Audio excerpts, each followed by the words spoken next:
Welcome to the Human Capital Innovations Podcast. We're your source for personal, professional, and organizational growth and development, where we share original research, explore industry trends, and interview executives and thought leaders from across the globe. We hope you join us often for practitioner-oriented content around all things related to leadership, HR, talent management, organizational development, and change management. Maximize your personal and organizational potential with Human Capital Innovations Podcast. Do you enjoy the Human Capital Innovations Podcast? Please subscribe, leave a review, comment, share, and consider supporting the podcast on Patreon, even at the producer and sponsorship levels.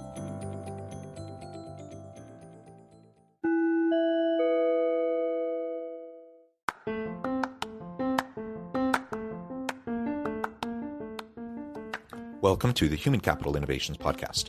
In this HCI Podcast episode, I talk with Neil Bedwell about why HR practitioners should think and work like marketers to build belief, fuel adoption, and create opportunities for all employees to become owners of change in their organizations.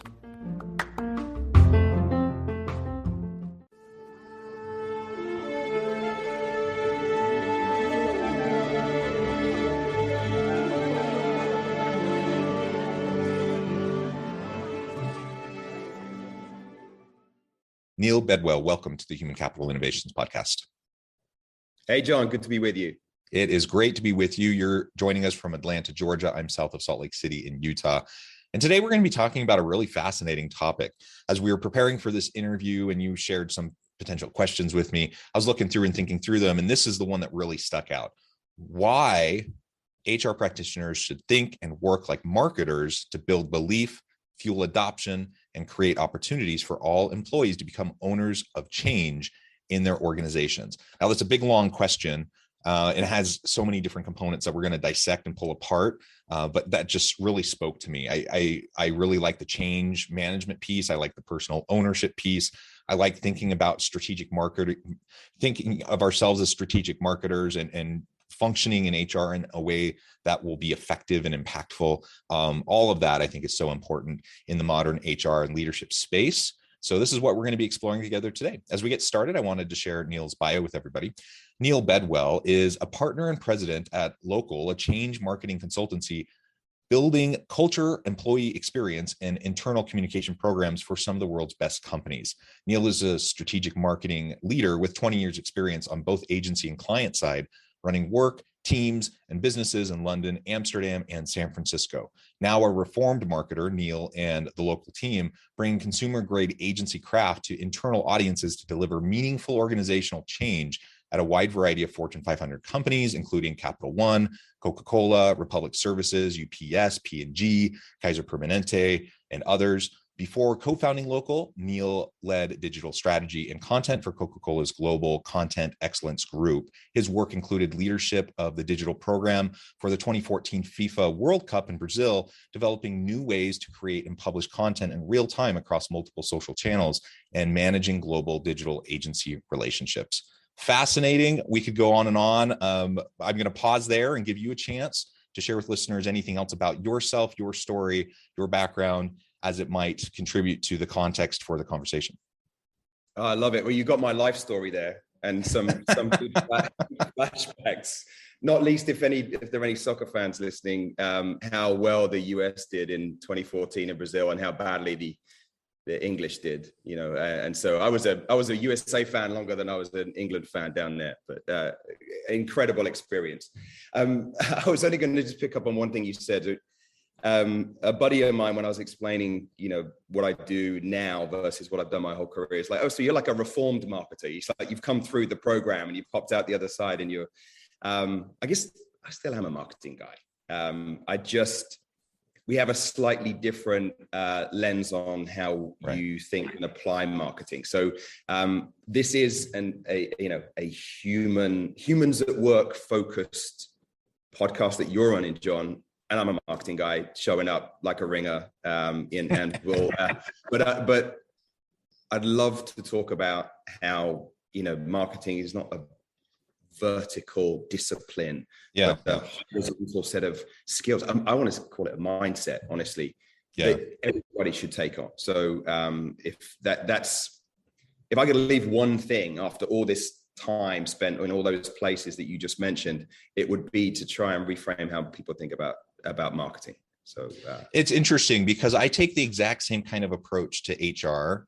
I think of HR as a mindset and a toolkit that any organizational leader from lowest supervisory level all the way up through senior executive and CEO need to understand. They need to have a people-centric orientation. They need to focus on how to be most effective to help teams, dynamically have psychologically safe places to work and innovate and create and add value to the market. So I think of HR in a very similar way that you're talking about marketing.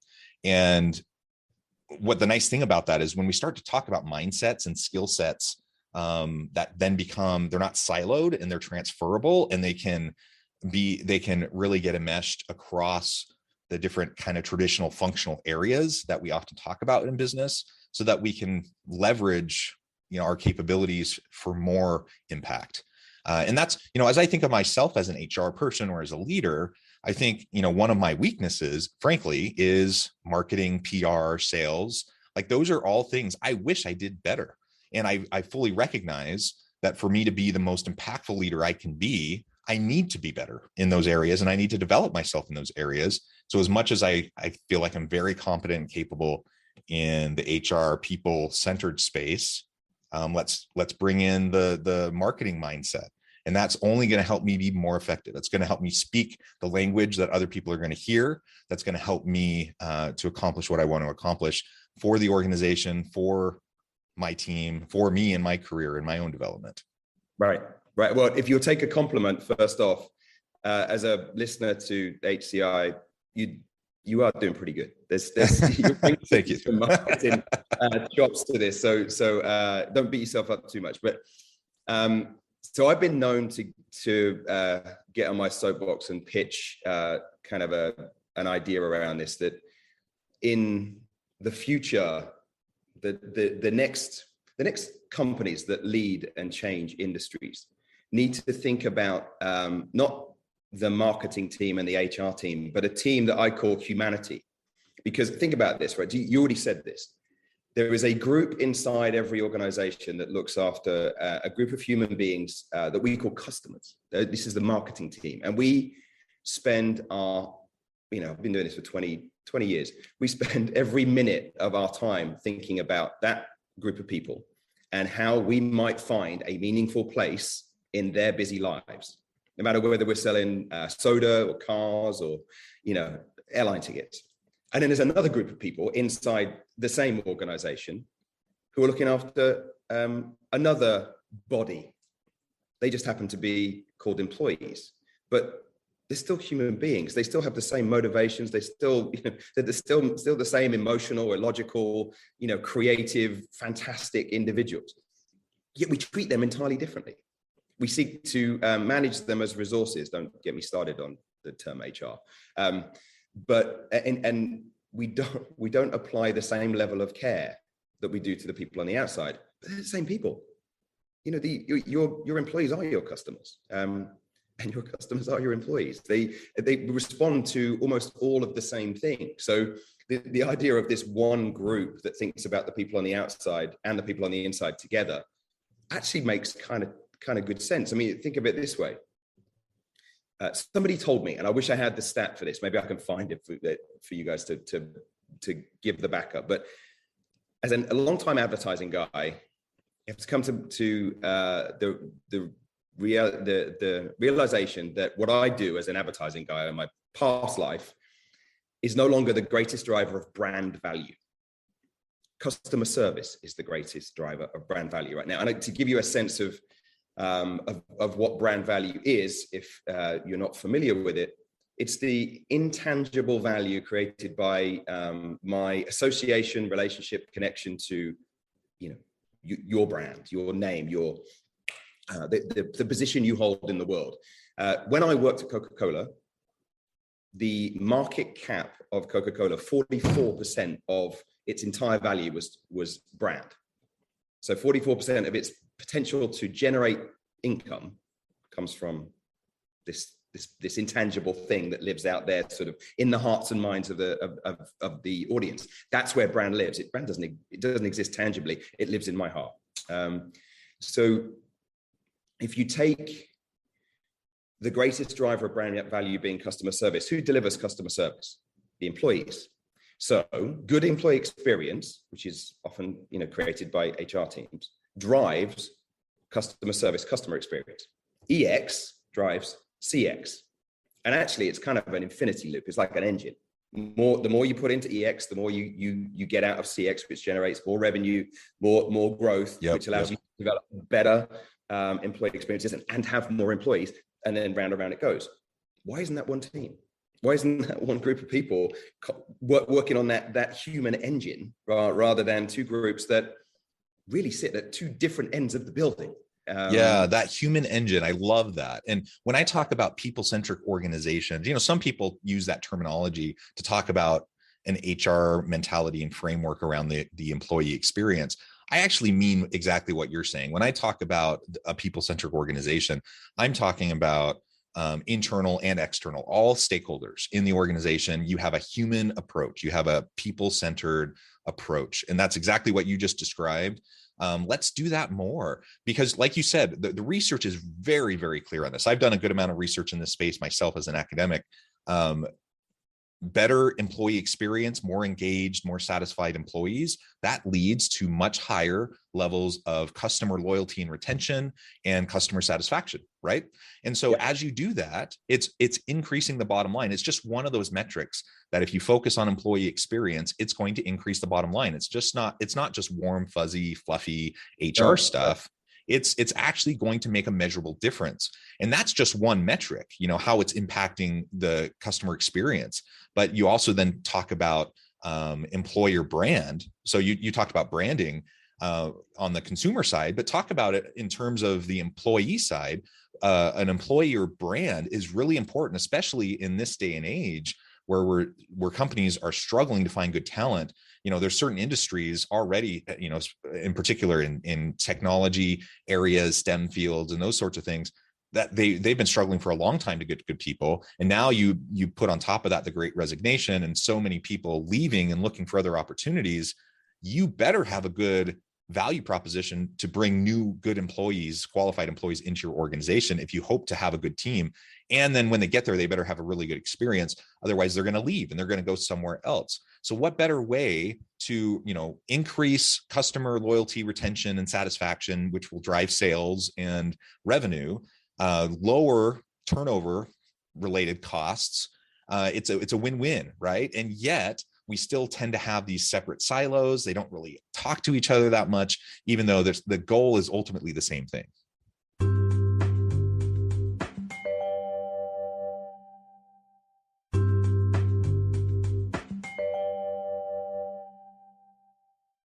%.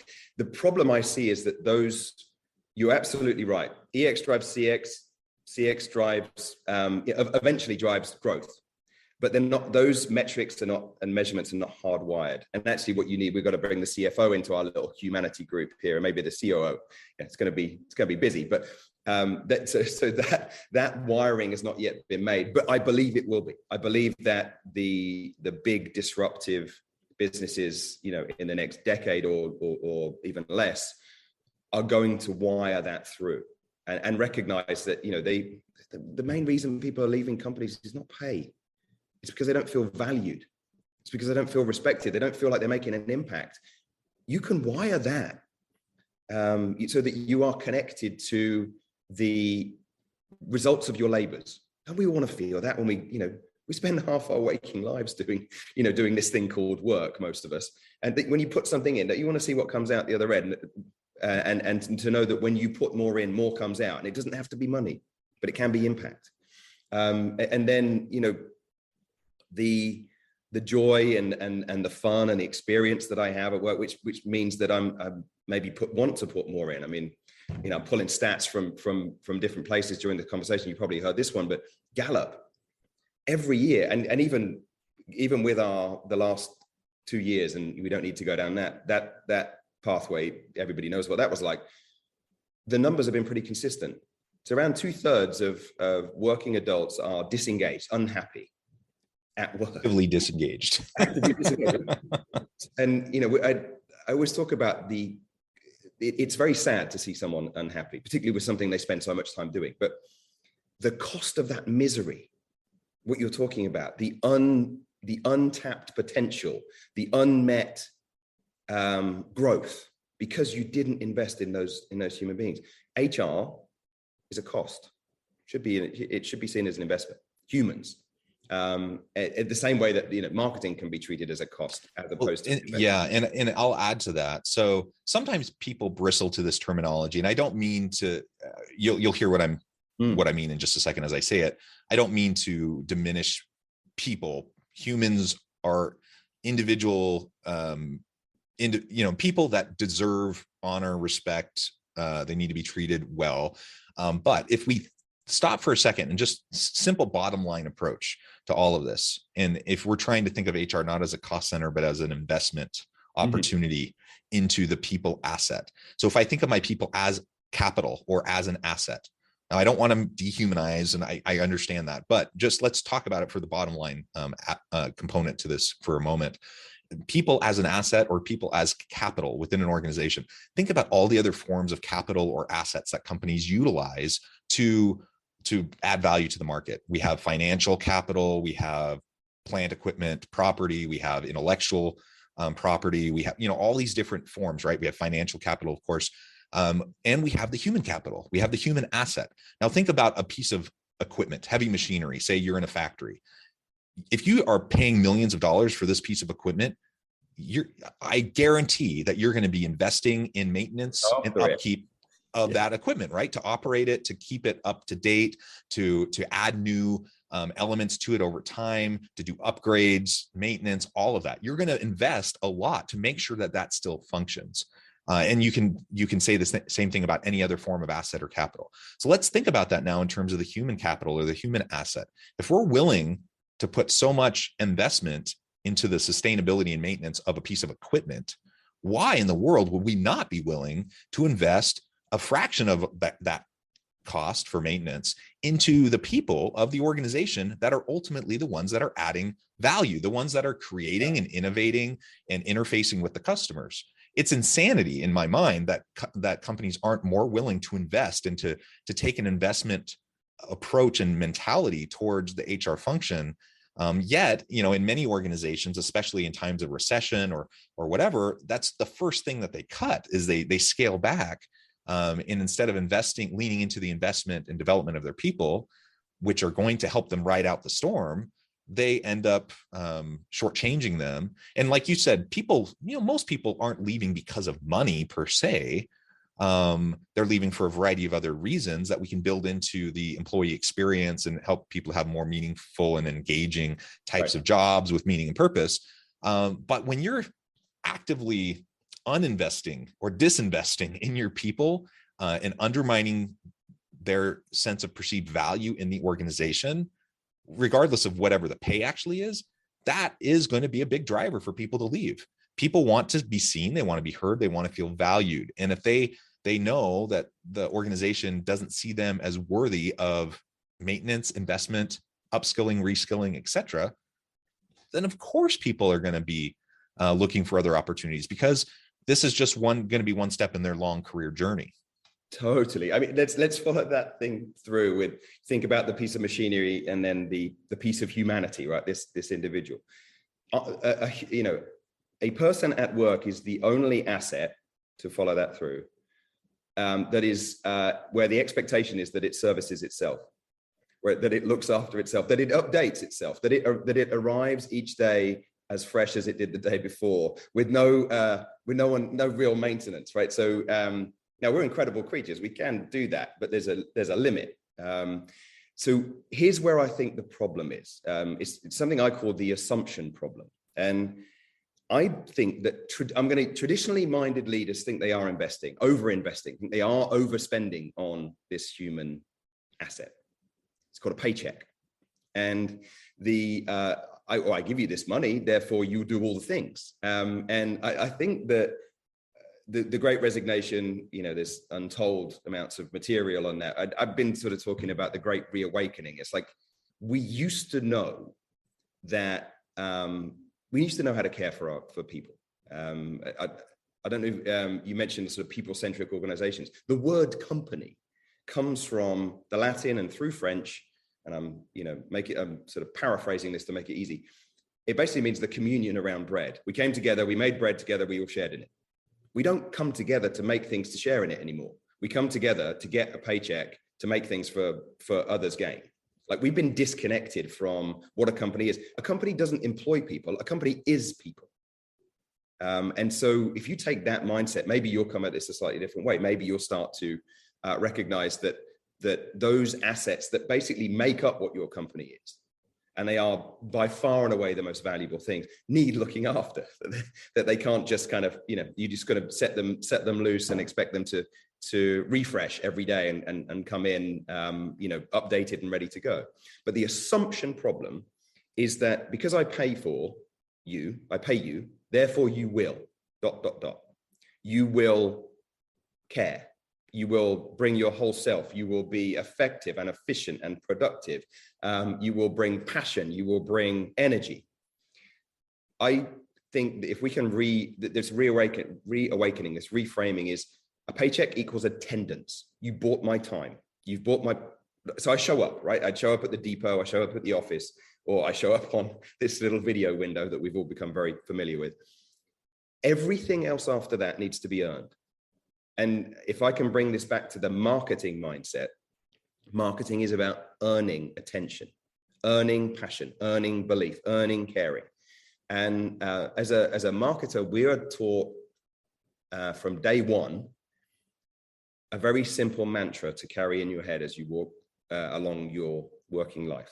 No one gives a shit. No one cares. You're launching this thing that you put your heart and soul into, for years. And I'm busy and I don't have the time. I'm sorry, I'm walking straight by you. We all do it, right? We're all highly cultured consumers of marketing, branding, messaging, new products, all that stuff every single day. And we tune out subconsciously like 90% of it. I can't even remember what the numbers are. We see tens of thousands of messages a day and you don't even register. Someone put their heart and soul into making that. So if you start on the basis that no one cares, you will build a pathway from ambivalence, from apathy, to some kind of interest, to some kind of belief.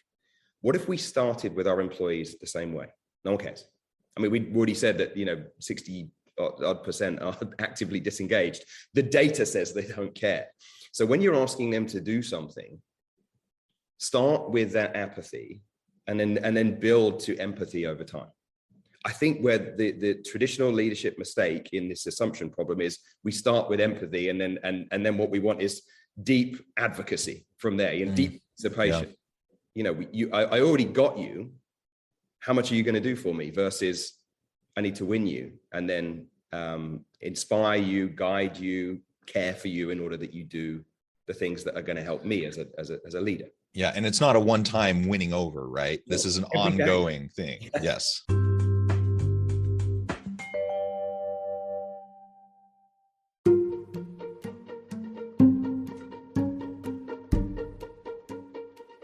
Welcome to the Human Capital Innovations Academy. Courses, micro-credentials, and certificates to upskill and reskill for the future of work.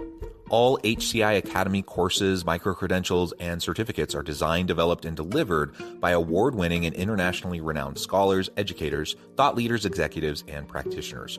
Our courses, micro-credentials, and certificates will help you make your mark on the future of work and make an immediate impact in your organizations. Check out the HCI Academy and our many course offerings and certificates to upskill and reskill for the future of work.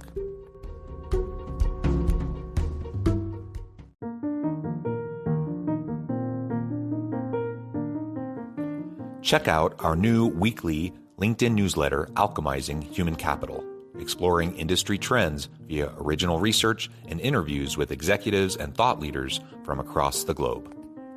We look forward to having you join us.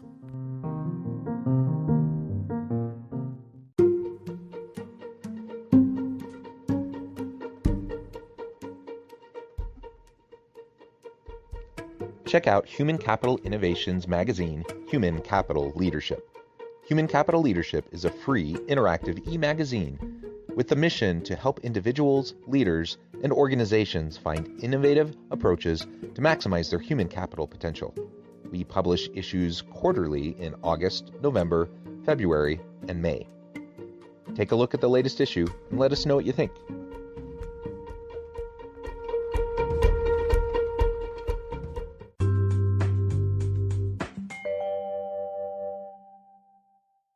I've been married a long time. 20 years we've been together. And I categorically know that a strong relationship is not based on one expensive Valentine's meal each, right? It's every minute of every day that you're together that you're caring for each other. That's how you build a relationship. And then, yes, sure, have the Valentine's dinner and make a special moment of that, just to kind of to shine the spotlight on how well you're doing. But the one time a year bonus or the one time a year sort of employee event is a Valentine's dinner. And if you're mean to your partner for the rest of the year, that Valentine's dinner is going to suck, and they're not going to be around very, very much longer. Yeah. Well, yeah. I'm coming up on my 20th anniversary here in about a month.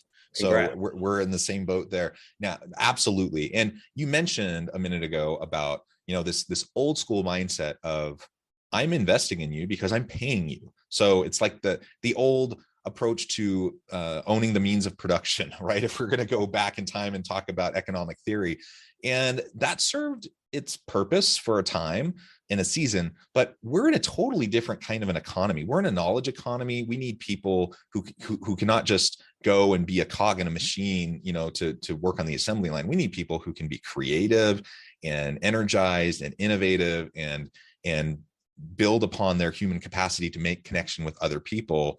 We cannot just say, well, I'm investing in you a tremendous amount because I'm paying you. I've heard that just recently from a senior executive at an organization, and they said payroll is the single biggest item on our budget. Clearly, we value you, and clearly, we invest in you. And the whole time, I'm just thinking, whatever. Like everything else that you're doing in this organization is creating a toxic culture. And of course, people don't feel valued. So, I mean, it's this total disconnect. And part of it just goes back to an old model of leadership, an old model of organizations that doesn't really apply in the modern work world for most people and most leaders.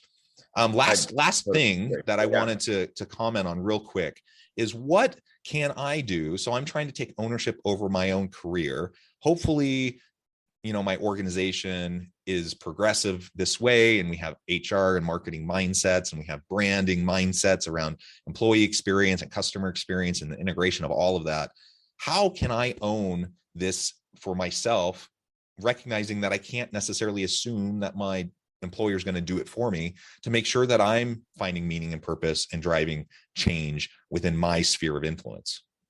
That's a giant question, John. So I'm going to give you the marketer's view on it. And basically, how do you approach every day like a good marketer does, which is, I have to win these people around me to get them to come with me. Because best will in the world, no matter what role you have, you can't make change happen on your own. You need people to come along. So there's really like maybe three ways to think about this, 3 steps in this process that we would, that's sort of drawn from good marketing theory. So the first one, like any strong relationship, what's the key of any strong relationship is listening, not talking. I had a incredible boss who's still a friend and a mentor who used to say, you have 2 ears and 1 mouth. You should use them in that ratio. And I believe in that.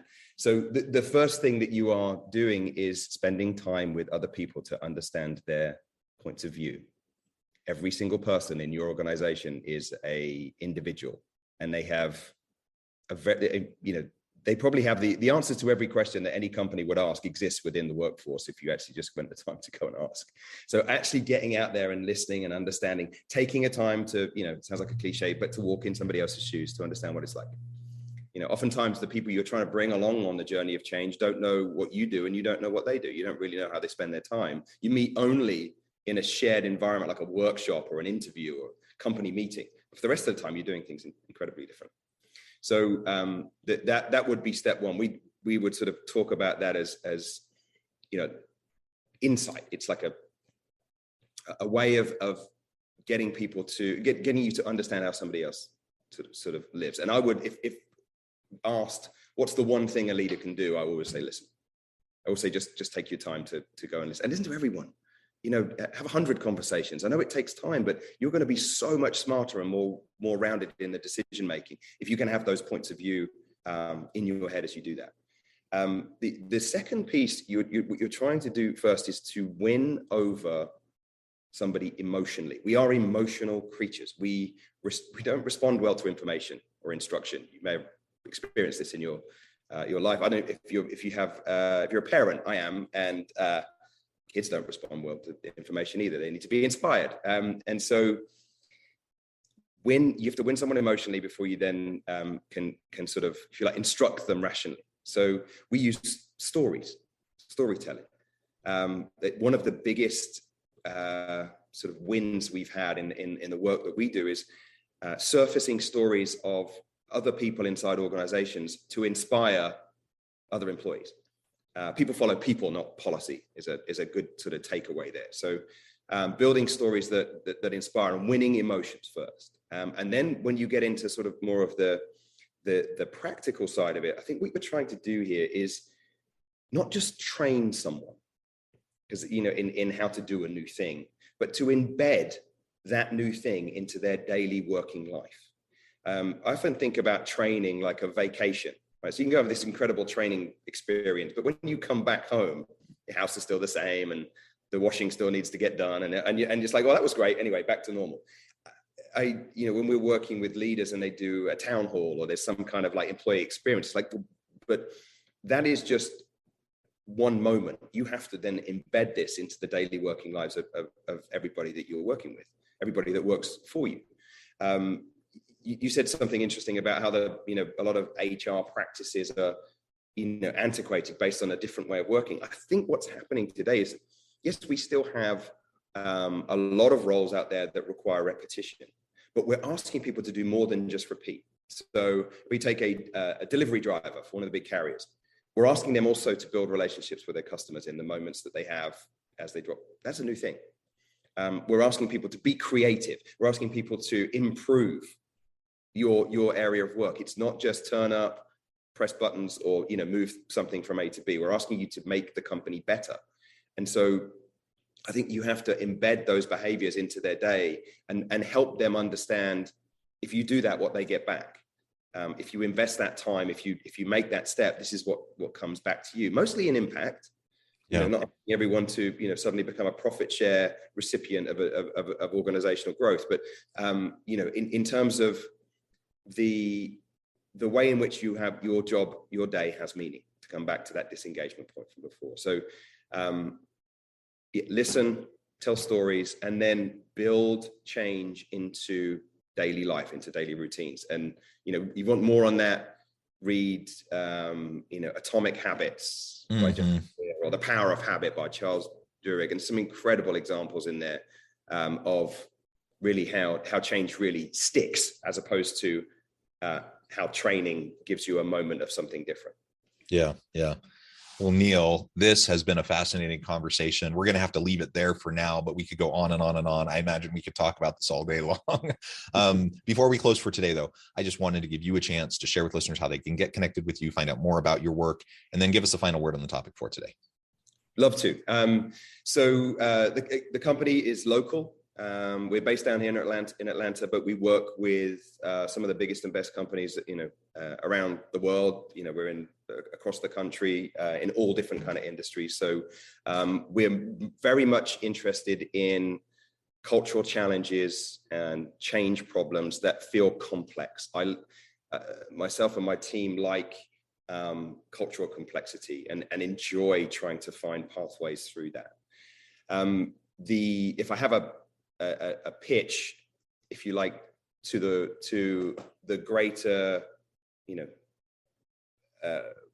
folks working in that HR discipline, it is the story we talked about right at the start, that these are human beings, and human beings need a rounded way of engaging, which I think the marriage of that, some of the progressive HR thinking and some of the progressive marketing thinking together creates something really interesting. And those marketing skills, I think, actually will make anybody who looks after people inside companies, I don't say make their job easier, but maybe it will. We, as an organization, we work on very large long-term programs, but we are also rolling out our first training program for non-marketers to bring marketing into their world. We call what we do change marketing. It is, as it sounds, the marriage of progressive change management and everything we know about decades of, world-class consumer marketing rolled into one in an interesting, engaging, and kind of practical course. So you can find out about that it's coming in just after the summer on localindustries.com. Wonderful. Neil, it has been a real pleasure. I encourage listeners to reach out, get connected, find out more about what Neil and his team can do for you. And as always, I hope everyone can stay healthy and safe, that you can find meaning and purpose at work each and every day. And I hope you all have a great week.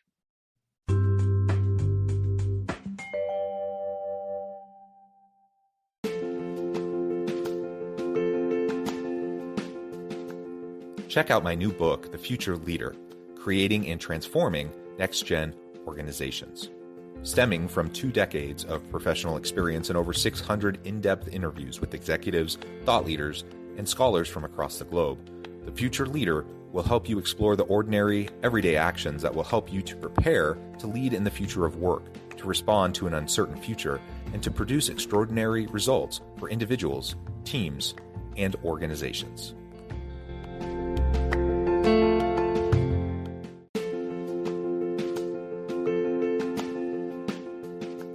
Bluer Than Indigo Leadership, the journey of becoming a truly remarkable leader.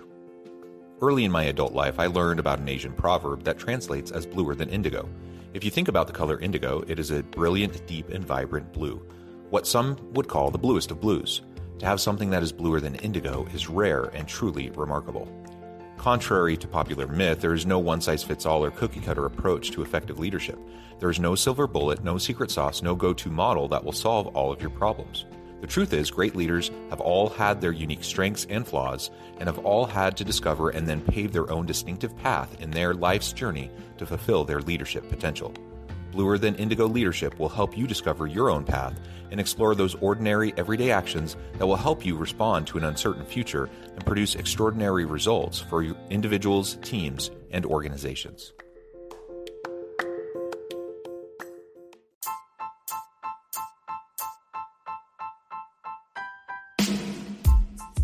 The Alchemy of Truly Remarkable Leadership. Ordinary, everyday actions that produce extraordinary results. Consider how the nature of work has shifted over the past 50 years. With increased globalization, rapid technological advancement, and the shift in economic composition, the average job of today looks very different than the average job of 50 years ago. What will the jobs and organizations of tomorrow look like? Moreover, what does this all mean for organizational leaders? What are the core competencies and capabilities of organizations and their leadership that are prepared for continued disruption and geopolitical and socioeconomic shifts? Regardless of what the future holds, increasingly, leaders need to be socially minded, data-driven, decisive, champions of talent, and disruptors of the traditional notions of leadership, teams, organizations, and work. The Alchemy of Truly Remarkable Leadership will help you to explore your own leadership competencies and capabilities and consider ways to apply and implement them into your workplace and personal life.